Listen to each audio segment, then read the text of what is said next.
Hey, good morning, good afternoon, good night to every time place that you watch this video from. I hope you guys are having a great day. I am. Hey guys, if you guys are brand new to this channel, please subscribe and follow me on all social platforms. I will get back to you. But lately, I've been writing a story, something to express my thoughts, opinions, and wisdom to those who might need it or want to be entertained by it, encouraged in a way. I just want to help people and hope this story can help you. If you want to follow for updates on this story, or if any publishers want to help brainstorm so that we can get this story to those who might need it or want to be encouraged by it, entertained by it, please contact me below and follow me on all social platforms for updates for this story and many more. It's called Resort. It starts off like this. I can remember the smell of cement as I slowly walked around my past thoughts, neglecting feelings and regretting my opinions. The feeling of weak limbs and dry dreams start to capture people when something scary approaches them. It was at my darkest moments that I could not see myself responding to experiences. It was as if the end was never ending. The more physical people view the end of anything as the end, the more scared they get. I want to tell you a story about when the end can be the beginning of growth and life. It was the end of the boring summer. Chris had nothing to show for it. He could not have a job for more than a month, has not gone out to shop, party, or venture to feel better. It was as if every day of his summer was an empty photo album that he surely felt bad about. He was another 21-year-old undergraduate living with his little sister. Even though Chris's summer was dry, he always was a hopeful young man. Being a contributing member of his community, there was nothing he was not afraid of joining. Joining many things was going to be his poison, though. Chris loved the feeling of being part of a book and not like a tossed piece of newspaper. It sucks to be useless were the words that would replay over and over throughout his life, saying no lasting fatherly figure, no loving husband or committed dad. Chris just felt thrown away in his soul after his dad left him for drugs. This is the hole in his heart. Chris was 12, and it was a dark Halloween night. Serena, his little sister, wanted to walk with him around town and get some candy. Of course, they had to get permission from their tired mother, who worked two jobs. And on top of that, she tried to be at the need when they were hurting. To Chris, she was not only a mother, but a supervisor. He wanted to appreciate and make her proud.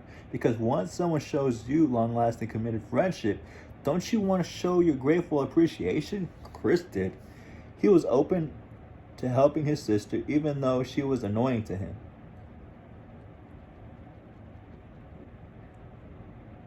So he tried to get some candy. Chris never really liked candy, but ate it because sometimes it kept him from not thinking about the missing part of his family. The door shut. Down the trailer stairs they go, and through the gate they went. It was so dark that even the clouds wanted to sleep. The complex did not have many lights. It was so dark that even the clouds wanted to sleep. Lights. Only one that was in the middle lodged on a small hill. It was a small neighborhood, but a big ghetto for being a trailer complex. It had its neighbors, the drug addict, the faithful elder, and the rambunctious local kids and peaceful plant growers. There was never a day you could not miss a life lesson from this city. He's remembering the friendship he had with his sister. It was almost as if she was his only best friend. That would never leave him, even if the world came to an end. That long walk in the dark to get candy was one memory he would not ever forget. They traveled a few houses down the road, while some dogs were defensively barking away the neighborhood hoodlums. Larissa hated hearing aggressive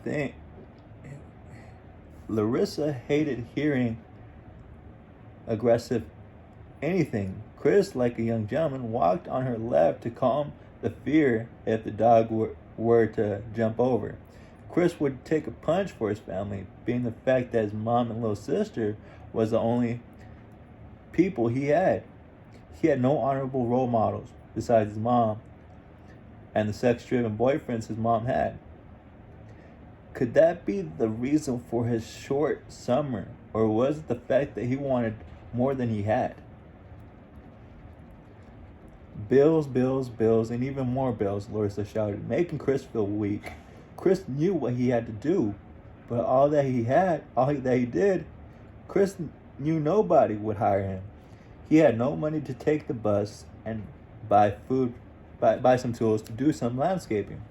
So he resorted to college. College was the only place he felt safe because it provided him with a sense of potential and security, knowing that his struggles at home could affect his absence at school. It was getting hard for him to pay bills and focus on his education, and his faith for employment was getting hard to grasp. College was something he had control of.